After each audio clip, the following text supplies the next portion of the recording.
Good morning students. Now we continue our chapter 6 विद्युत परिपथ। हम विभव मापी पढ़ रहे हैं और विभव मापी का मानकीकरण हमने पढ़ा। विभव मापी की सुग्राहिता के बारे में हमने पढ़ा। हमने बताया कि विभव मापी का मानकीकरण क्या होता है, सुग्राहिता क्या होती है। अब हम विभव मापी के अनुप्रयोगों की बात कर रहे हैं, यानी विभव मापी का उपयोग कहाँ कहाँ किया जाता है, ये हम पढ़ रहे हैं।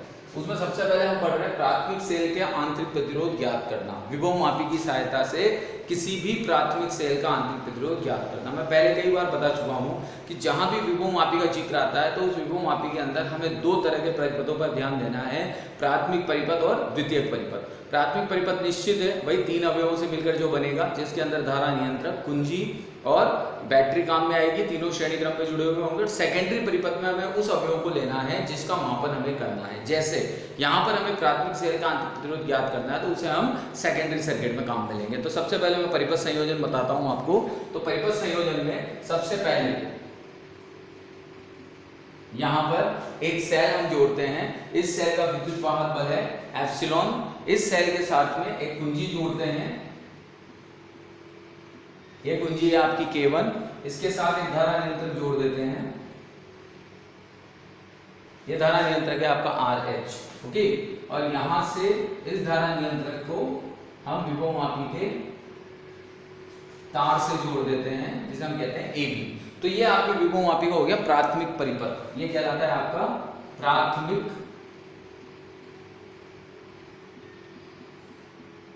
परिपथ। अब इस प्राथमिक परिपथ के साथ में हम द्वितीयक परिपथ बनाते हैं। द्वितीयक परिपथ में उस सेल को काम में लिया जाता है जिसका आंतरिक प्रतिरोध हमें ज्ञात करना है। तो यहाँ पर एक चीज और ध्यान रखनी है कि जो सेलों के उच्च धनाग्र बिंदु है, दैट मीन जो पॉजिटिव पॉइंट है, वो पॉजिटिव पॉइंट हमेशा एक ही बिंदु से जुड़ेंगे। तो यहाँ पर हम एक सेल लेते हैं प्लस माइनस, ठीक है। इस सेल का विद्युत वाहक बल, मतलब इस सेल का आंतरिक प्रतिरोध हमें ज्ञात करना है। तो इस सेल को हम नाम दे देते हैं यहाँ पर एप्सिलॉन। यहाँ विद्युत वाहक बल एप्सिलॉन P, प्राइमरी सर्किट में इसलिए एप्सिलॉन P बोल दिया हमने इसको। अब यहाँ इसके पॉजिटिव टर्मिनल से एक प्रतिरोध बॉक्स जोड़ते हैं, ठीक है। यहाँ इसका जो नेगेटिव टर्मिनल है, इससे एक कुंजी K2 जोड़ देते हैं। ये नेगेटिव टर्मिनल आगे जाकर धारा मापी और फिर इसका संबंध किससे कर देते हैं, ज्योति से कर देते हैं। तो ये आपका द्वितीयक परिपथ कंप्लीट हो गया। और यहाँ जो ये सेल जुड़ा हुआ है एप्सिलॉन, इसका आंतरिक प्रतिरोध हमें ज्ञात करना है। तो परिपथ संयोजन हम इस तरह से कह सकते हैं कि विभव मापी के प्राथमिक परिपथ में विद्युत वाहक बल एप्सिलॉन P की एक बैटरी, कुंजी K1, धारा नियंत्रक RH श्रेणी क्रम में संयोजित हैं। द्वितीयक परिपथ में एक अज्ञात आंतरिक प्रतिरोध का सेल एप्सिलॉन जुड़ा हुआ है, जिसका उच्च विभव बिंदु A से तथा निम्न विभव बिंदु धारा मापी की सहायता से ज्योति से जुड़ा हुआ है। इस सेल के पॉजिटिव टर्मिनल से प्रतिरोध बॉक्स और नेगेटिव टर्मिनल से कुंजी K2 संयोजित है। तो ये तो हो गई इसकी आपकी परिपथ संयोजन। परिपथ संयोजन के बाद हम बात करते हैं कार्यप्रणाली की। जब हम कार्यप्रणाली की बात करते हैं तो कार्यप्रणाली में हम लिखते हैं कि सर्वप्रथम हमने क्या किया, कुंजी K1 को लगाया। कुंजी K1 को लगाने के बाद में हमने कुंजी K1 को जैसे ही जोड़ा, कुंजी K1 को जोड़ते ही परिपथ में क्या प्रवाहित हुई, धारा। परिपथ में धारा प्रवाहित हुई तो उस अवस्था में K2 क्या है, खुली हुई है।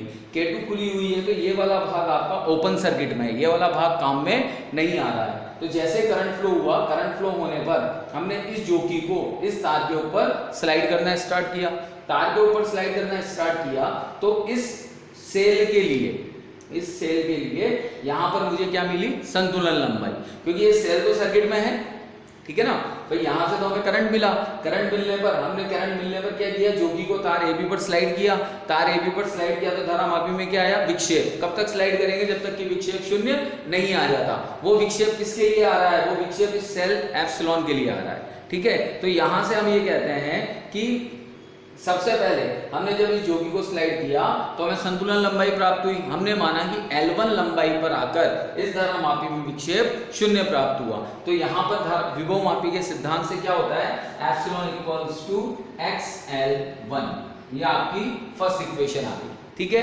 दोबारा रिपीट कर रहा हूं, K1 को क्लोज किया है, K2 खुला हुआ है, K1 को क्लोज करने पर धारा प्रवाहित हुई, तो इस सेल के लिए इस तार पर संतुलन लंबाई कितनी प्राप्त हुई, L1। तो धारा मापी के विभव मापी के सिद्धांत से क्या हुआ, epsilon equals to XL1। Okay, अब हमने क्या किया, K1 लगी हुई है, K1 लगी होने के साथ साथ K2 को भी जोड़ दिया। K2 को जोड़ने के बाद में हमने इस प्रतिरोध बॉक्स से एक उपयुक्त मान का प्रतिरोध निकाला। उपयुक्त मान का प्रतिरोध कोई भी हो सकता है, एक उपयुक्त मान का हमने प्रतिरोध निकाला। वैसे मिनिमम प्रतिरोध 1, 2, 3 ओम तक ही निकालते हैं, क्योंकि ज्यादा प्रतिरोध अगर आप निकाल दोगे तो धारा का मान न्यूनतम हो जाएगा और विक्षेप सही तरीके से प्राप्त नहीं होगा। तो प्रतिरोध बॉक्स से हमने एक उपयुक्त मान का प्रतिरोध निकाला, धारा प्रवाहित हुई। धारा जैसे ही इस प्रतिरोध के सिरों पर पहुंची तो इसने प्रतिरोध के सिरों पर क्या उत्पन्न किया, विभवांतर। उस विभवांतर के लिए हमने इस जोगी को वापस तार AB पर स्लाइड किया। अब हमने माना या हमने देखा कि जो गैल्वेनोमीटर में विक्षेप शून्य आया है वो L2 लंबाई पर शून्य आया है। तो वापस विभव मापी के सिद्धांत से V इक्वल्स टू क्या मिला हमें, XL2।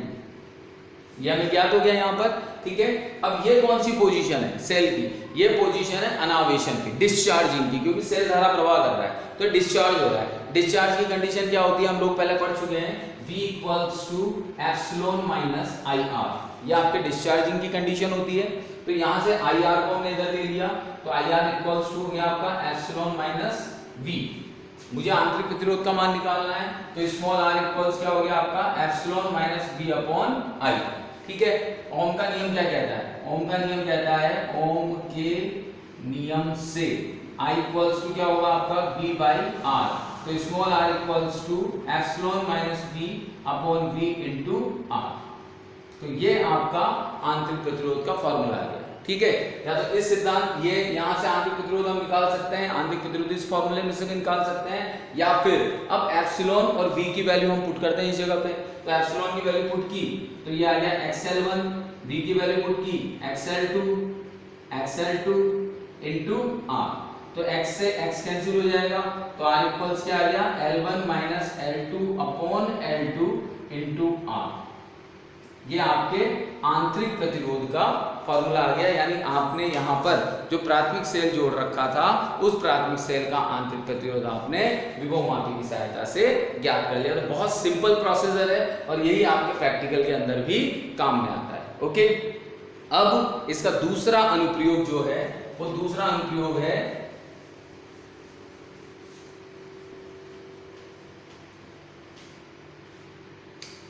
सेकेंड अनुप्रयोग है दो सेलों के विद्युत वाहक बलों की तुलना।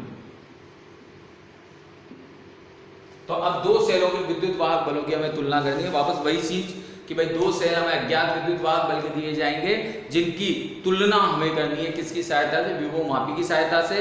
तो प्राथमिक परिपथ तो वैसा का वैसा ही है। अब आपको द्वितीयक परिपथ की बात करनी है, और द्वितीयक परिपथ में कौन जोड़ने हैं, वो दो सेल जिनका विद्युत वाहक बल हमें ज्ञात नहीं है, और उसे ज्ञात करके हमें उनकी तुलना करनी है। तो यहाँ पर सबसे पहले हम प्राथमिक परिपथ जोड़ते हैं।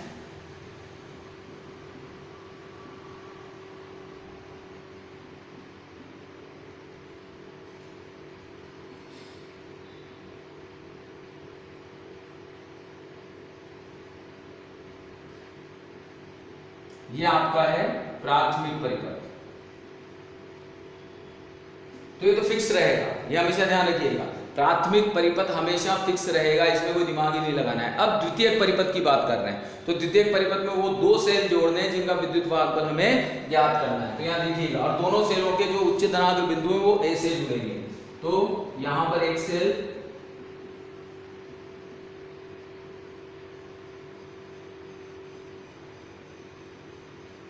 ये दूसरा सेल, इन दोनों के धनात्मक बिंदु किससे जुड़ रहे हैं, जाकर A से। ओके, अब ऋणात्मक बिंदु दो टर्मिनल हम यहाँ पर दे देते हैं 1 और 3। यहाँ बीच में एक सेकंड टर्मिनल होता है 2। अब थोड़ा समझने वाली बात यह है कि यहाँ पर इन दोनों के बीच में एक ही रिक्त स्थान था, इसलिए ये कुंजी कहलाएगी एक मार्गी कुंजी। लेकिन अब इन दोनों के बीच में एक रिक्त स्थान ये रहा, और 2 और 3 के बीच में एक रिक्त स्थान ये रहा, यानी दो रिक्त स्थान मिल गए। तो ये कुंजी कौन सी कहलाएगी, द्विमार्गी कुंजी, यानी जिसमें दो मार्ग है, दो डॉट लगाए जा सकते हैं। जैसे आपकी 2 पिन होती है, 3 पिन होती है, 4 पिन होती है, तो यहाँ भी ये एक तरह से देखा जाए तो 2 पिन है, जिसके अंदर दो कुंजियां लगी हुई होती है, 2 डॉट लगे हुए होते हैं, तो ये 2 पिन है। तो एक टर्मिनल के साथ ε1 का नेगेटिव ले लिया, एक टर्मिनल के साथ ε2 का नेगेटिव ले लिया, और जो सेकंड टर्मिनल था उस सेकंड टर्मिनल को हमने धारा मापी की सहायता से किससे जोड़ दिया, जो कि J से कर दिया। यहां तक का काम हमने, तो परिपथ संयोजन ये पूरा का पूरा आपका एज इट इज हो गया।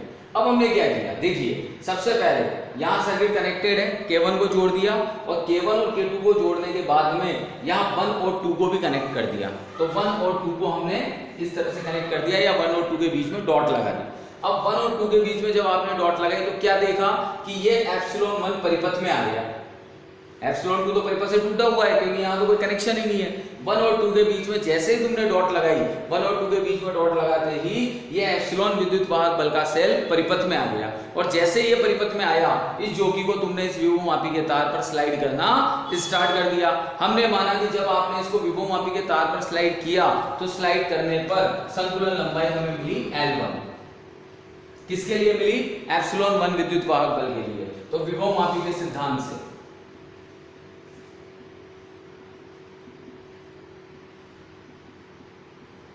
ε1 इक्वल्स टू क्या मिल गया आपको, XL1। ठीक है, अब तुमने क्या किया, 1 और 2 से संबंध हटाया, और 1 और 2 से संबंध हटाकर उसे 2 और 3 के बीच में लगा दिया। 2 और 3 के बीच में जैसे संबंध लगाया, ε2 विद्युत वाहक बल का सेल परिपथ में आ गया। ε2 विद्युत वाहक बल के सेल के लिए अब वापस जोकी को सरकाया और संतुलन लंबाई ज्ञात की। तो हमने माना कि संतुलन लंबाई कितनी आई, L2। तो तुम्हारा ε2 इक्वल्स टू क्या हो गया, XL2।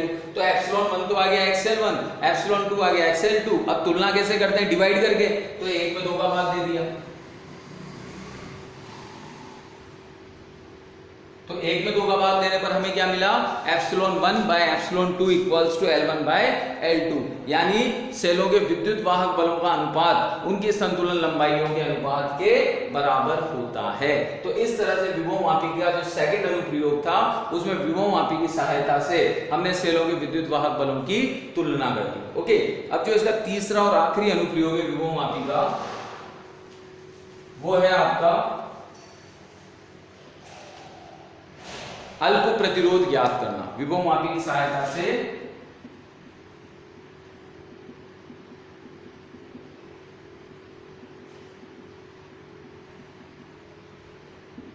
अल्प प्रतिरोध ज्ञात करना। एक तो होता है आंतरिक प्रतिरोध और एक होता है अल्प प्रतिरोध। ठीक है, तो वही परिपथ संयोजन करते हैं। तो परिपथ संयोजन में प्राथमिक परिपथ तो एज इट इज बना देते हैं।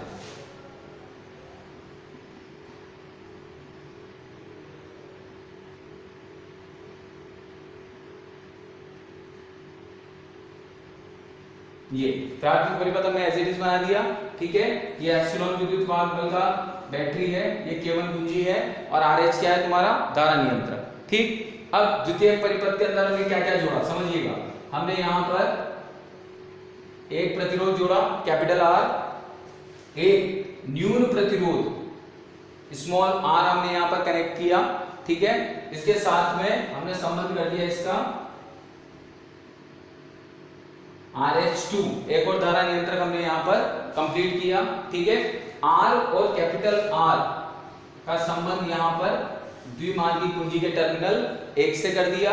यहाँ द्विमार्गी कुंजी का टर्मिनल जो 2 है, उसका संबंध हमने धारामापी और जो कि J से कर दिया। ठीक है, और यहाँ जो टर्मिनल 3 आएगा आपका, उस टर्मिनल 3 को हमने धारा नियंत्रक RH2 और R के साथ में के बीच में कनेक्ट कर दिया। अब ये जो RH2 है, इस RH2 को हमने यहाँ एक बैटरी जिसका विद्युत वाहक बल एप्सिलॉन है या एप्सिलॉन डैश कह सकते हैं इसको, इसके साथ हमने इसको इस तरह से कनेक्ट कर दिया। एप्सिलॉन डैश बोल देते हैं उसको, ये एप्सिलॉन डैश है और यहाँ एक कुंजी K लगी। तो ये आपका अल्प प्रतिरोध ज्ञात करने का एक सर्किट हो गया। तो परिपथ संयोजन में हम क्या कहते हैं, देखते चलिएगा डायग्राम में, एक बार डिक्टेट कर रहा हूं इसको। परिपथ संयोजन में हम क्या कह रहे हैं कि सर्वप्रथम हमने विभवमापी के प्राथमिक परिपथ में एप्सिलॉन विद्युत वाहक बल की एक बैटरी, कुंजी तथा धारा नियंत्रक को श्रेणी क्रम में संयोजित किया, जो इसका प्राथमिक परिपथ है। इसके पश्चात द्वितीयक परिपथ में अज्ञात अल्प प्रतिरोध को एक ज्ञात प्रतिरोध कैपिटल आर के साथ संयोजित करके, यह ज्ञात अल्प प्रतिरोध है, इसे कैपिटल आर प्रतिरोध के साथ संयोजित करके श्रेणी क्रम में विद्युत वाहक बल एप्सिलॉन डैश के सेल के साथ में इसे संयोजित कर दिया। ठीक है, प्रतिरोध आर के उच्च विभव वाले सिरे को विभवमापी तार के उच्च विभव सिरे ए से जोड़ देते हैं। ठीक है, ये आर का जो उच्च विभव वाला सिरा है इसको हमने ए से जोड़ दिया। आर और आर के निम्न विभव वाले सिरे को, इसका जो निम्न विभव वाला सिरा है इस आर का और इस आर का, इसके निम्न विभव वाले सिरे को, आर के निम्न विभव वाले सिरे को तो टर्मिनल 1 से और स्मॉल आर के निम्न विभव वाले सिरे के टर्मिनल को 3 से हम जोड़ देते हैं। टर्मिनल 2 को धारामापी जी की सहायता से जो कि जे से जोड़ देते हैं। तो ये आपका परिपथ संयोजन यहाँ पर कंप्लीट हो गया। अब कार्य प्रणाली क्या है, कार्य कैसे किया जाएगा? तो सबसे पहले हम क्या करते हैं, प्राथमिक परिपथ को पूर्ण करते हैं। कुंजी K1 लगा दिया, उसे पूर्ण कर दिया। द्वितीयक परिपथ में जो कुंजी आपको दी हुई है उस कुंजी को जोड़ देते हैं और द्विमार्गी कुंजी के टर्मिनल 1 और 2 को भी बंद कर देते हैं। देखिए तो क्या क्या जोड़ा तुमने, कुंजी K1 जोड़ दी, कुंजी K जोड़ दी और 1 और 2 के संयोजन को भी पूर्ण कर दिया। अब इस अवस्था में विभवमापी में ज्ञात प्रतिरोध, जैसे तुमने इसको जोड़ा तो अब देखो क्या परिपथ में आया, तो 1 और 2 को जोड़ते ही ये प्रतिरोध आर तुम्हारा परिपथ में आ गया। 1 और 2 को जैसे जोड़ा तुमने तो ये प्रतिरोध आर तुम्हारा क्या आ गया, परिपथ में। अब जैसे धारा बहेगी, धारा बहते इस प्रतिरोध आर के सिरों पर क्या उत्पन्न हो गया, विभवांतर। ठीक है, तो यहाँ 1 और 2 के मध्य में डॉट लगाई, डॉट लगाते ही प्रतिरोध आर के सिरों पर क्या उत्पन्न हुआ, विभवांतर, जिसका मापन हमें करना है। अब हम कहते हैं कि अगर द्वितीयक परिपथ में धारा I प्रवाहित हो रही है तो प्रतिरोध R के सिरों पर विभवांतर कितना उत्पन्न हुआ, V। ठीक है, और इस विभवांतर के लिए जब हमने जोकि J को इस विभवमापी के तार पर सरकाया तो इस विभवांतर के लिए जोकि के तार पर, जोकि को तार पर सरकाने पर संतुलन लंबाई हमें मिली L1। तो V इक्वल्स टू क्या हो गया, XL1। मैं दोबारा रिपीट कर रहा हूं, K1 जोड़ा, K जोड़ा, 1 और 2 टर्मिनल को जोड़ा, 1 और 2 टर्मिनल को जोड़ते ही ये प्रतिरोध जो R था ये परिपथ में आ गया। धारा बही, प्रतिरोध R के सिरों पर क्या उत्पन्न हुआ, विभवांतर। ठीक है, प्रतिरोध R के सिरों पर जो विभवांतर उत्पन्न हुआ वो मैंने माना V। इस विभवांतर V के लिए मैंने इस जोगी को तार पर सरकाया, जोगी को तार पर सरकाया तो मुझे संतुलन लंबाई मिली L1। तो विभवमापी का सिद्धांत क्या कहता है, V इक्वल्स टू XL1। और इस प्रतिरोध R के सिरों पर जो विभवांतर उत्पन्न हुआ ओम के नियम से उसका मान एक और निकल सकता है, V इक्वल्स टू IR निकल सकता है। ओके, तो ये दो इक्वेशन हमें मिल गई। तो 1 और 2 से हमने क्या लिखा, IR इक्वल्स टू XL1, क्योंकि दोनों V के लिए ही है, दोनों V के लिए है, इसलिए दोनों को आपस में हमने बराबर कर दिया। अब हमने क्या किया, द्विमार्गी कुंजी को 1 और 2 के मध्य से हटा दिया और 1 और 2 के मध्य से हटाकर 2 और 3 के बीच में लगा दिया। तो जैसे ही तुमने 2 और 3 के बीच में इस कुंजी को लगाया तो अब तुम क्या देख रहे हो कि यहाँ पर प्रतिरोध R और स्मॉल r ये दोनों के दोनों परिपथ में आ गए। 1 और 3 को, 2 और 3 को लगाते ही यहाँ पर क्या हुआ कि R और स्मॉल r श्रेणी क्रम में हैं और दोनों के दोनों परिपथ के अंदर जुड़ चुके हैं, यानी परिपथ में आ चुके हैं। ठीक है, तो अब हमने ये माना कि इस R और R श्रेणी क्रम में, तो इनका तुल्य प्रतिरोध कितना हो गया, श्रेणी क्रम में तो R प्लस R। तो जैसे धारा बही तो इन R प्लस R के सिरों पर उत्पन्न विभवांतर कितना माना हमने, V1। तो इस R और R के सिरों पर जो विभवांतर उत्पन्न हुआ वो हमने मान लिया अब V1। तो ओम के नियम से V1 इक्वल्स टू क्या हो गया, I R प्लस R। ठीक है, और संतुलन लंबाई जब हमने जोकी से निकाली तो वो मानी L2। तो V1 इक्वल्स टू क्या हो गया, XL2। तो दोनों आपस में बराबर हो गए, तो IR plus R equals to XL2। ये आपकी वाली समीकरण आ गई, ये समीकरण 4 आ गई। ठीक है, अब समीकरण 4 में 3 का डिवाइड करने पर, तो जैसे आपने समीकरण 4 में 3 का डिवाइड किया तो R plus R upon IR equals to क्या हो गया, XL2 अपॉन XL1। ठीक है, तो यहां जब हमने इसको सॉल्व किया तो इसको जब सॉल्व किया हमने तो ये हो गया R plus R upon R equals to L2 by L1। ठीक है, इसको और सॉल्व करते हैं हम, क्योंकि मुझे तो स्मॉल r का मान निकालना है। तो यहाँ पे स्मॉल r का मान निकालने के लिए इस r का डिवाइड करते हैं एक एक पद में। तो r का डिवाइड जब एक एक पद में किया तो पहले इस r ने इस r को क्रॉस किया तो 1 प्लस, अब स्मॉल r में डिवाइड किया कैपिटल R का तो r upon r equals to L2 by L1। तो small r upon r equals to L2 by L1 minus 1। और सॉल्व किया इसको तो r upon r equals to L2 minus L1 by L1। अब small r का मान निकालना है तो small r equals to L2 minus L1 by L1 into capital R। तो ये आपके अल्प प्रतिरोध R का मान हमने विभवमापी की सहायता से ज्ञात कर लिया। तो ये तीनों अनुप्रयोग आपके प्रैक्टिकल्स में भी हैं और इन तीनों अनुप्रयोगों में से कोई सा भी अनुप्रयोग आपके एग्जाम में आ सकता है। ओके, ठीक है बेटा, थैंक यू।